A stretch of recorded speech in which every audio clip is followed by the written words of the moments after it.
itong problema natin sa PhilHealth, no? Ito'y tawag nila ransomware cyber attack. Oo. Totoo ba itong sinasabi talaga ng PhilHealth na hindi apektado dito ang database ng ating pong mga members ng PhilHealth? Protektado ba talaga yan? Maaaring tama yung sinasabi nila na protektado yung database. Ang hindi lang natin alam kung merong na-expose na mga data na galing sa members. Opo.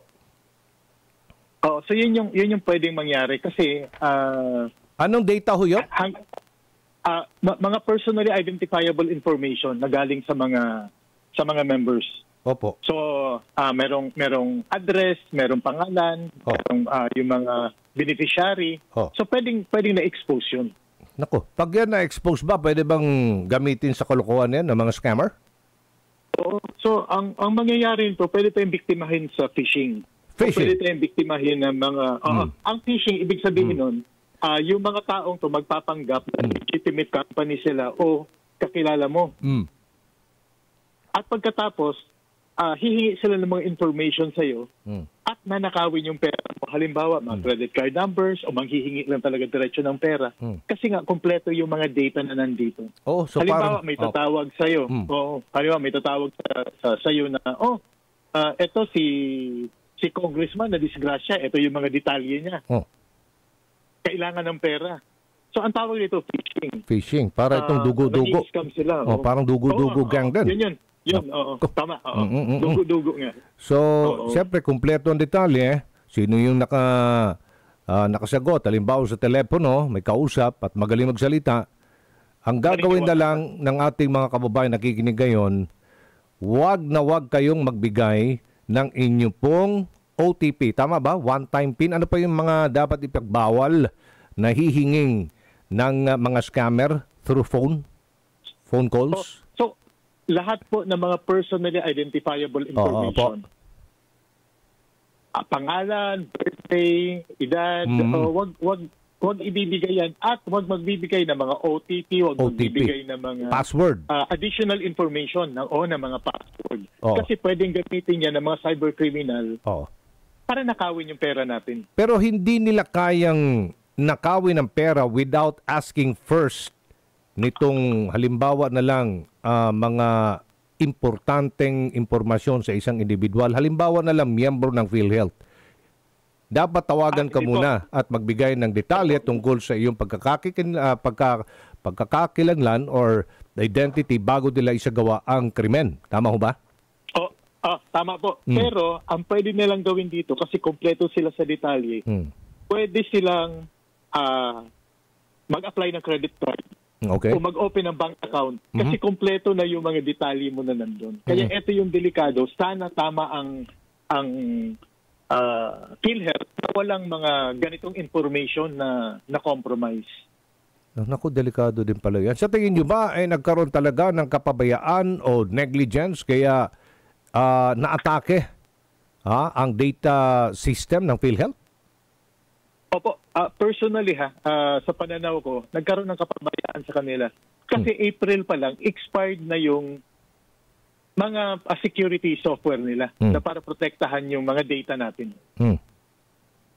Nako, alright, so isa pa sa tinitingnan ng ating pamahalaan, no? May ahensya po tayong tumututok dito. Inatasan po ang ahensyang ito ang Data Privacy Commission na may concealment o pagtatago sa mga nangyari dyan. May concealment o pagtatago sa nangyari. Yan ang tinitingnan ng Privacy Commission. Tama ba? Ano reaksyon nyo dyan? Tama po kasi maaaring kung titignan mo yung mga statement kasi ng PhilHealth, medyo parang paulit-ulit, di ba? Paiba-iba. Kumpara mo sa DICT na statement. So parang ang duda talaga ngayon, may pinatago to ng mga detalye pa. Halimbawa, pinipilit nila na walang personally identifiable information na exposed. Sa next nila na memo, yung pala parang pinagbabago nila ng password yung mga tao, winawarningan nila. Tapos yung kasunod nila memo, mag-clarification yun. So, nagdududa itong National Privacy Commission ngayon na mukhang may pagtatago na ginagawa ang PhilHealth sa mga bagay na to. At kung matatandaan natin na nasa data privacy law natin, na meron kaukulang multa at kulong tong mga ganitong violations. So, itong mga kababayan natin, halos lahat ay miyembro ng PhilHealth. Ano po ang gagawin natin ngayon dito sa isyong ito?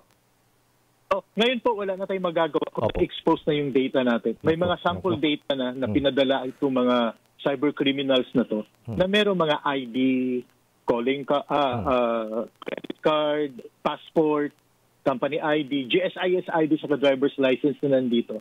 So wala na tayong magagawa, naka-expose na yan. Ang pwede natin gawin na lang natin ngayon, mag-ingat tayo sa mga ginagawa natin online kasi maaaring pwede tayong maging biktima ng mga cyber criminals na to. Yung mga bangko ba, halimbawa kapag ikaw ay mag-apply ng mag-o-open ka ng account, bubuksan mo account mo o kaya makikipag-transact ka using your credit card, bangko ba'y tatawag mismo doon sa depositor, yung account holder? Yung ba ginagawa natin ngayon, di ba? Tama. So, pwede pang maprotektahan mga miyembro natin sa PhilHealth kapag gagamitin ng mga scammer ito pong mga masiselang impormasyon, private, tawag dito, information ng isang miyembro when it comes to bank transaction, sir? Opo, pwede pong mangyari yun. Pero ngayon kasi pag mag-create ka ng bank account, isang ID na lang ang kailangan mo online. At eto ngayon, yung isang tao, minsan 3 ID nakalagay ito. Meron siyang passport, meron siyang driver's license, meron pa siyang company ID. So pwede makagawa ng account na gamit ang pangalan mo at pwedeng lagyan yun ng mga masasamang loob ng pera na akala ng bangko, ikaw talaga yung gumawa nun. Pag ginawa yung mule o pag pinasahan nyo ng mga illegal accounts, ikaw yung hahabulin. So are we discouraging or encouraging online bank transactions sa ating mga kababayan nakikinig ngayon? Dahil po dito sa problemang kinakalap ng PhilHealth, itong cyber attack? Opo. So, napaka-convenient kasi ng mga online transactions ngayon. So, double-edged sword to eh. So, pwedeng masama, pwedeng makabuti. Pero, ang kailangan na natin gawin, sundin yung mga best practices para maging safe yung paggamit natin ng mga online transaction at online banking. Ano yung mga safety practices na yan, again, sir? So halimbawa, huwag maniniwala kagad pag merong nagsabi sa inyo na madi-deactivate yung bank account mo kung hindi mo i-click yung link. Yun. Huwag magbibigay ng password, hindi hihingi ng password o OTP yung banko mo sa'yo. Alam nila yung detalyeng yun. Pag may mga tumatawag sa'yo, humihingi ng information at nagsasabing banko sila, huwag po kayong maniniwala. Pag nagdududa kayo, puntahan yung branch nyo. At doon kayo pumunta. Doon kayo magtanong. Hindi kinakailangan talagang may mag-o-offer sa inyo ng para bang ikay nanalo or too good to be true. Meron ding pagkakataon or instances na libre. Oy, libre ito, kaya gawin nyo. Parang ganun. Yung mga ganun na kahit sino, pwedeng maloko eh. Kasi ang gagaling ng mga kriminal na to. Okay, so anong dapat gawin ng pamahalaan ng gobyerno upang palakasin pa ang cybersecurity ng mga departamento at opisina ng pamahalaan in consonance dito po sa teknolohiyang kinakarap po ng buong mundo? Ang Pilipinas po ay papunta na doon. So, dalawang bagay lang po ang kailangan nilang gawin. Una, dapat i-update nila ang mga intrusion prevention saka intrusion detection system nila. Yun lang yung una. Ang PhilHealth April pa lang expired na yung license nila. So wala na yung kakayahan yung para protektahan ang sarili. So yun lang unang gawin mo.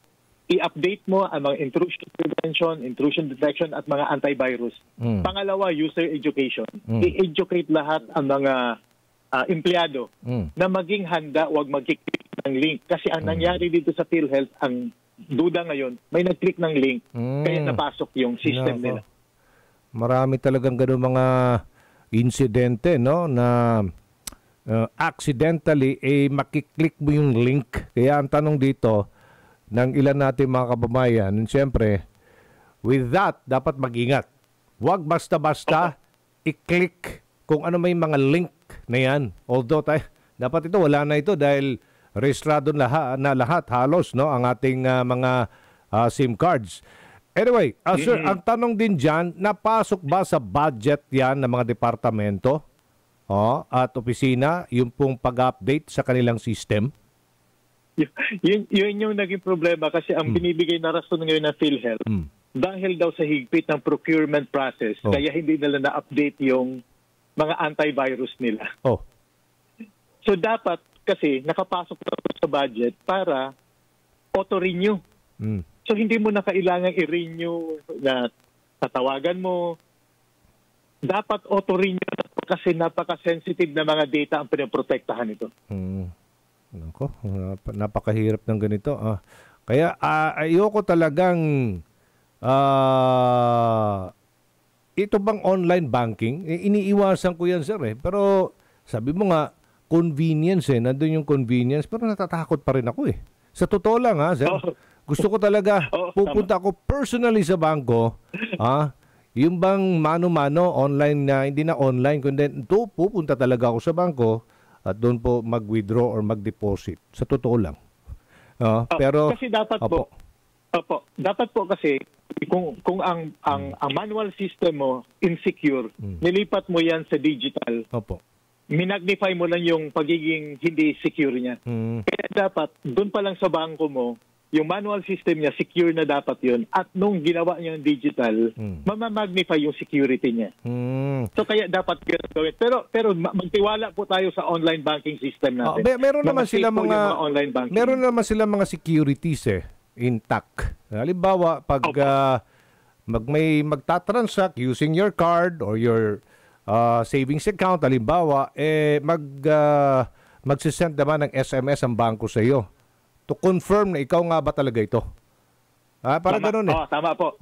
Ang problema lang, minsan, yung mga scammer, hinihingi yung SMS na yon kung ano nakalagay sa SMS. Pag binigay mo, ay nako, napasok na yung kaya account mo. Pag ganun, i-delete mo na kagad. No? Tama ho ba? Lalay OTP.